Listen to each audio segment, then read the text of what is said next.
live here in Edinburgh as the biggest arts festival in the world gets underway. It is, of course, the Fringe, but the all-important question is, Sean, what's the weather going to be like? Autumn's on the way? No, just a joke. It's going to change, though, but I'll be back later on with the full forecast. The third annual Recovery Walk takes to the streets of Glasgow, celebrating those overcoming addiction. And it's time for the big kickoff. We hear from all of the clubs ahead of the Premiership season. I'm John Mackay. This is the STV News at 6.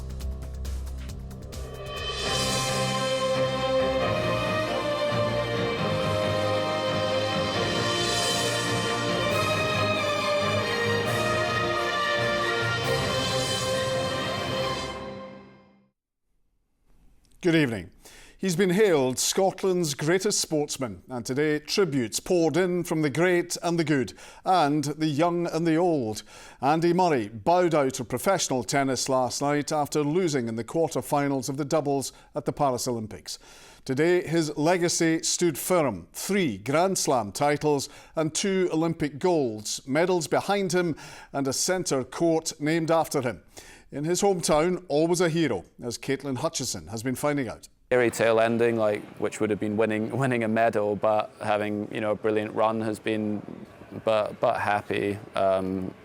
Ultimately, I'm glad I got to finish my career on my own terms, on court in front of a brilliant crowd. Shortly after the defeat, in true Sir Andy fashion, he jokingly posted online that he never even liked tennis anyway.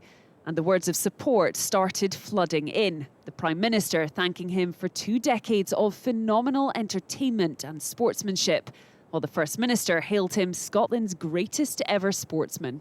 Andy Murray has had an absolutely incredible sporting career and has been such an ambassador for Scotland and such an incredible example for the achievements that can be made in sport. He's got so much to be proud of. Scotland is so proud of Andy Murray. He deserves his retirement, but I'm certain he will go on to make a phenomenal contribution to our society. I think it's been immense for sport in Scotland. He's always going to be around the game, and it's important that he is, because he has so much more to give back to the game, whether he chooses to coach, whether he chooses to support players.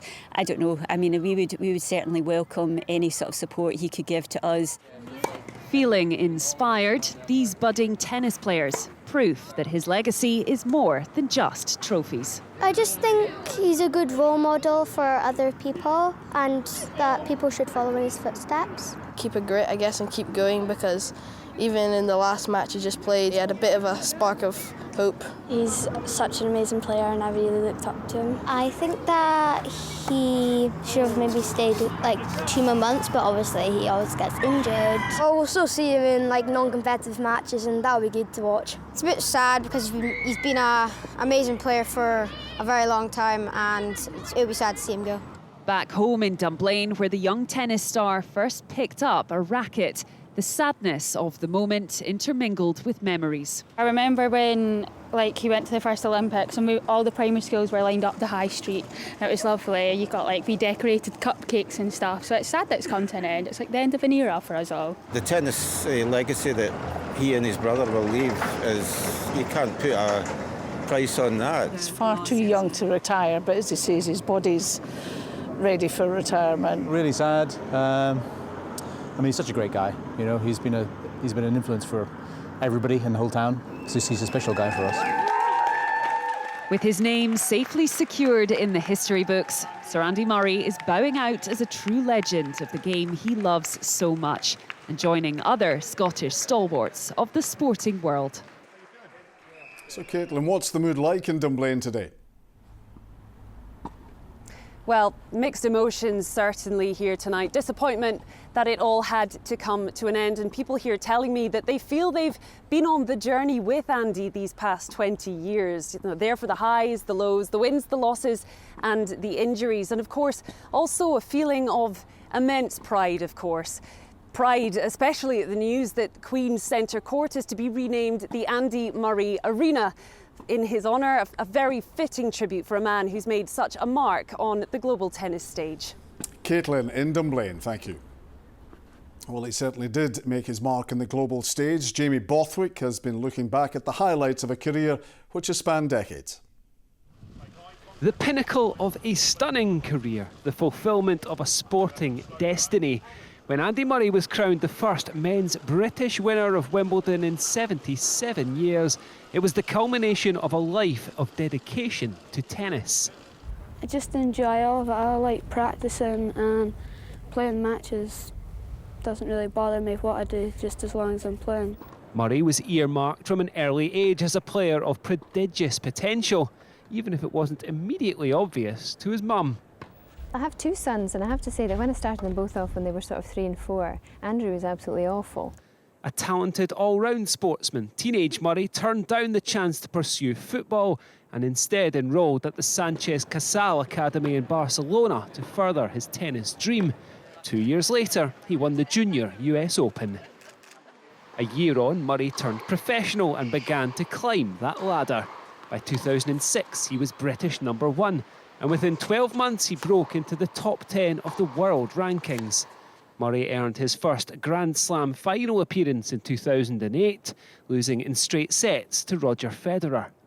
Despite Wimbledon heartbreak again at the hands of Federer, 2012 proved to be his breakthrough year at the very top of the sport.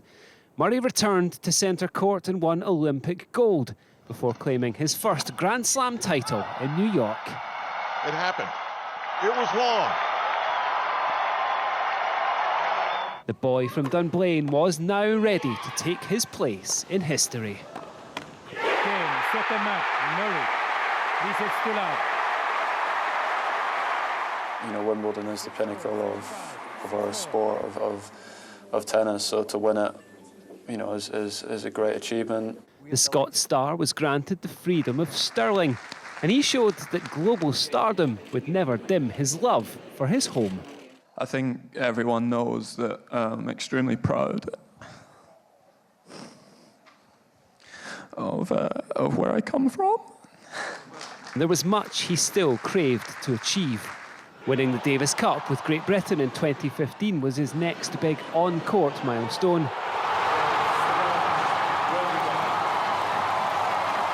Months later, he won Wimbledon again and added a second consecutive Olympic gold medal. He finally became the world #1 player in late 2016. But injuries had long cast a shadow over his game. Surgery on his back and hip took its toll on Murray's body. At the 2019 Australian Open, it looked like he had reached the end of the road. You know, I can't keep doing this, and that I needed to have like an end point. But the man who thrilled fans with his never say die attitude refused to yield to his failing body. A procedure to resurface his hip with metal caps was a success, but he would never again threaten to win another major title. 2024 was assumed to be his swan song year, even before ruptured ankle ligaments put his Wimbledon appearance in doubt. But Murray did take an emotional final bow at Wimbledon before confirming that the Paris Olympic Games would be his last time competing on the world stage.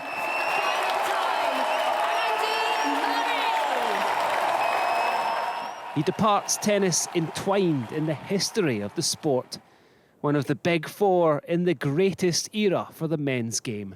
3 Grand Slams, twice Olympic champion among his 49 career titles, and his legacy will be felt for decades to come.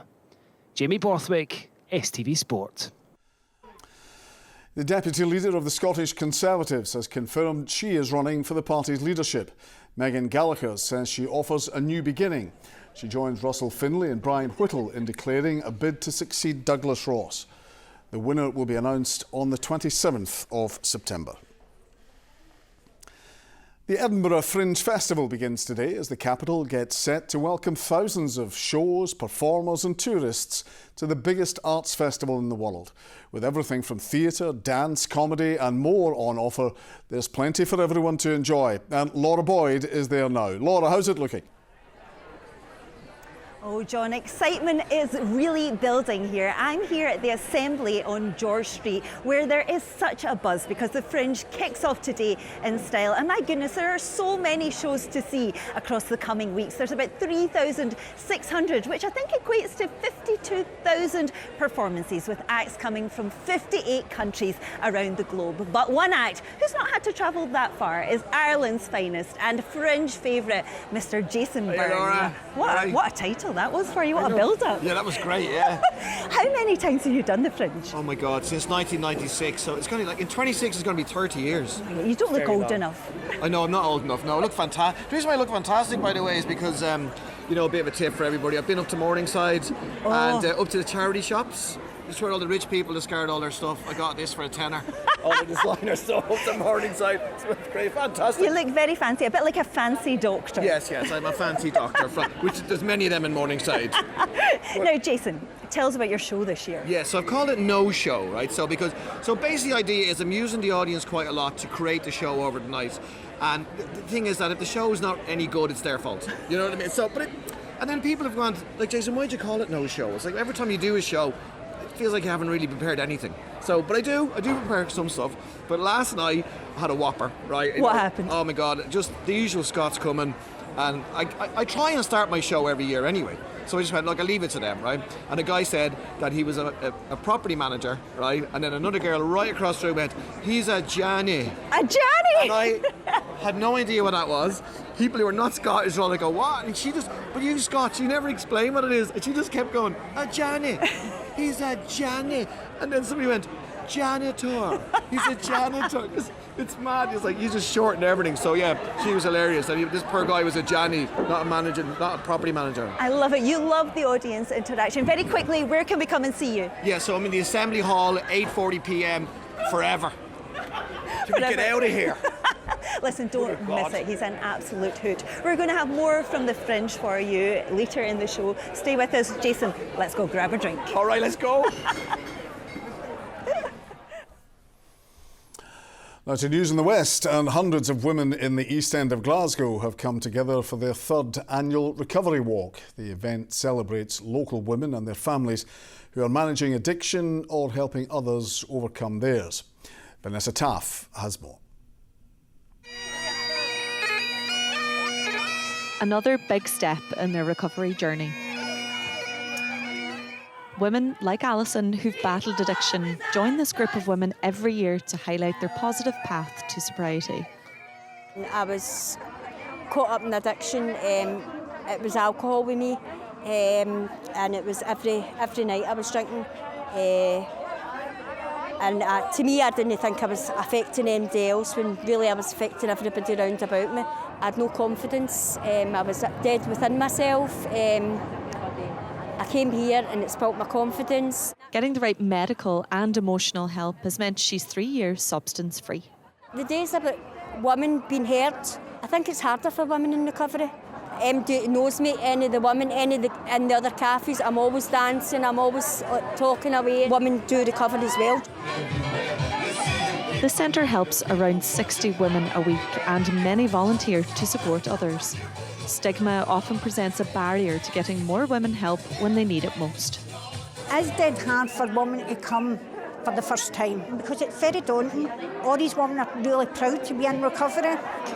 People don't realise how big the recovery community is. People just think it's the addict or the alcoholic. This is to show people what all these women are in recovery. Women supporting women. You get further if women stick with the women. And they're already looking forward to next year. Vanessa Taff, STV News in Glasgow's East End. The football season is back again already. Here's Rahman with the latest.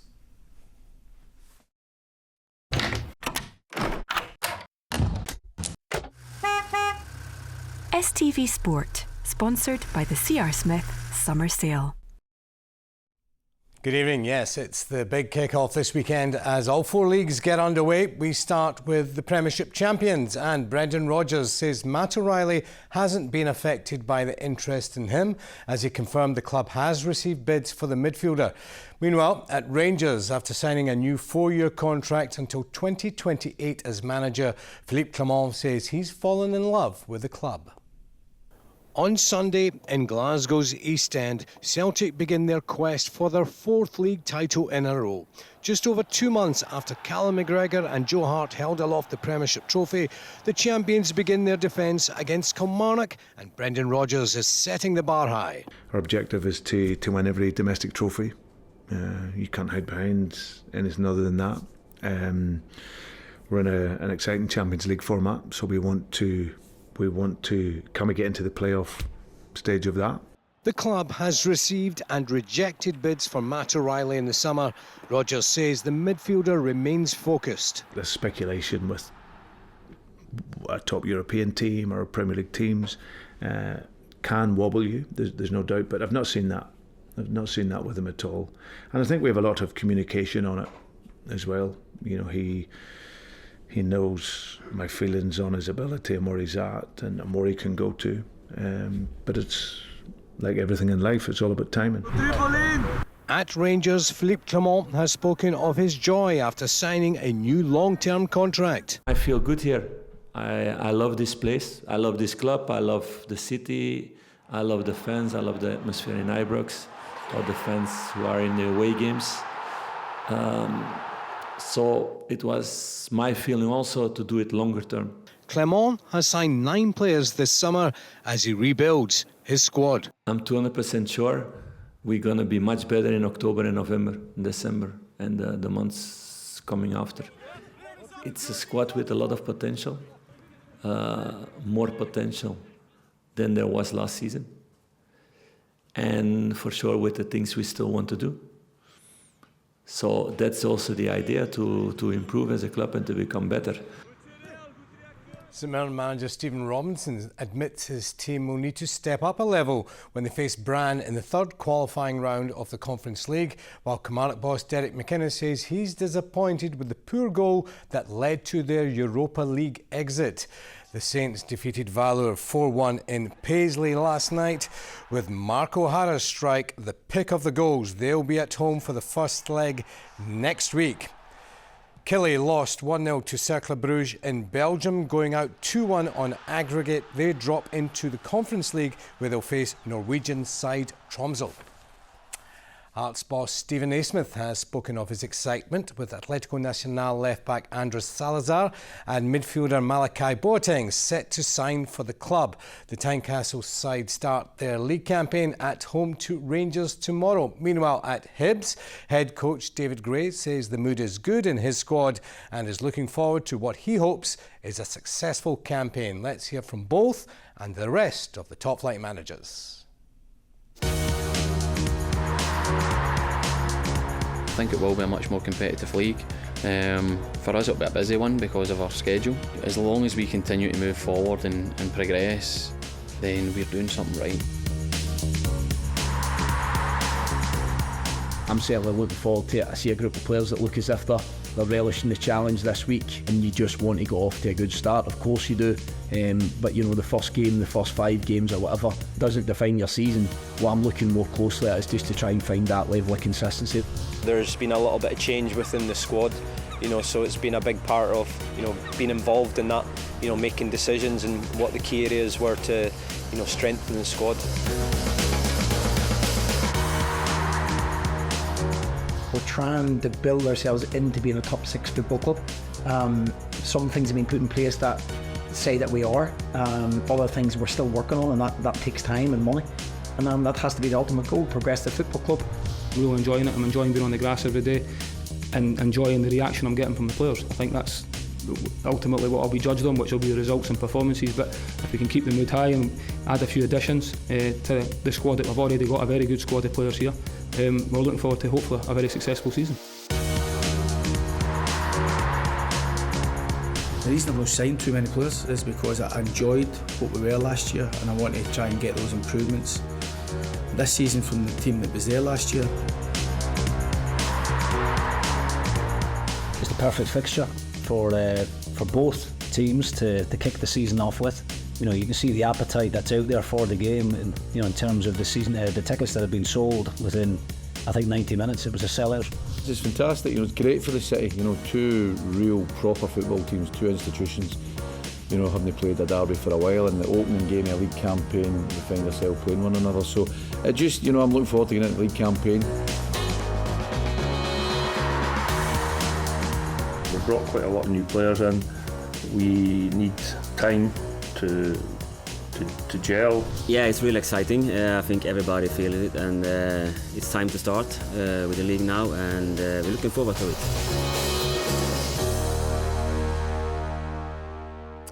Now to tennis, and after playing his final match, Andy Murray will take time to consider what the future holds for him.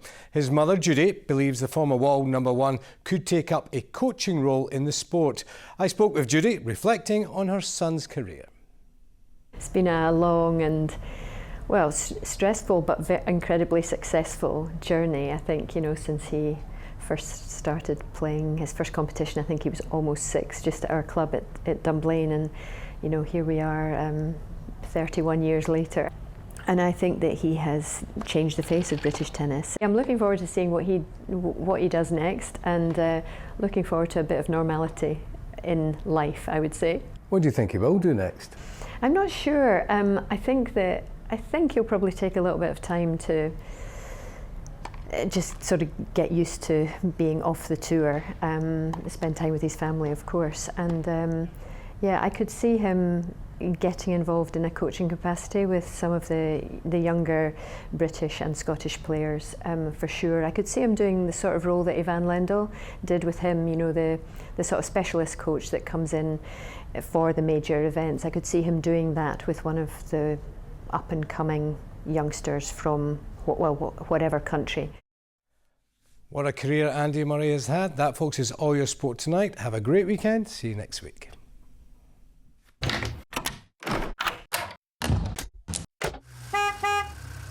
STV Sport, sponsored by the C.R. Smith Summer Sale. So, a big weekend of sport and entertainment, but will it be sunshine or showers? Laura in Edinburgh may have found a man in the know. Well, listen, things are certainly hotting up here at the Fringe. But the big question, as you say, on everyone's lips is, what is the weather going to be like in Edinburgh and beyond? And luckily, I'm joined by that man in the know who has never been to the festival before. What are you thinking of it so far? Well, it's definitely colourful, isn't it? it's lovely that so many people have turned up to see us. So I don't think they're here for us. Listen, you've been on twice, you've been on too much. This is my wee bit here. So the weather is going to be changing quite a lot in the next couple of days. I've got a brolly over there, I've got shorts on at the moment, a mixed picture. Let's have a look at what's in store. A spell of wows will gradually settle into a scattering of traditional tapas.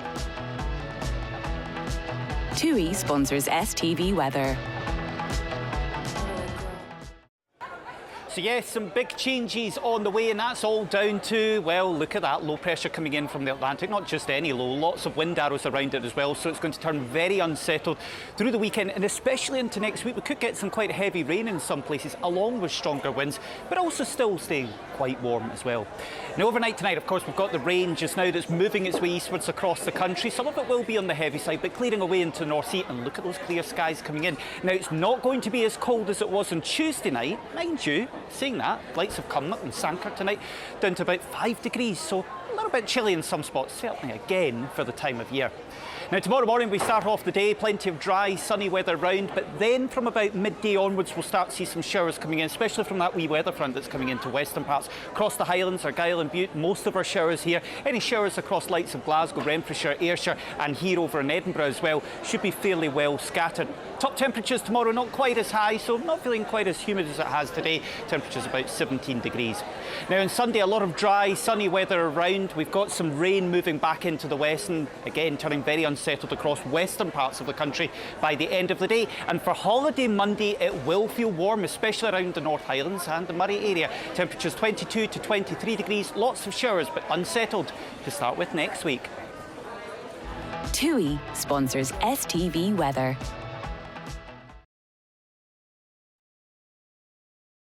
Well, that's how it's looking out and about. That's it from me for tonight, so I'll say goodbye. And back to Laura and Sean at the festival.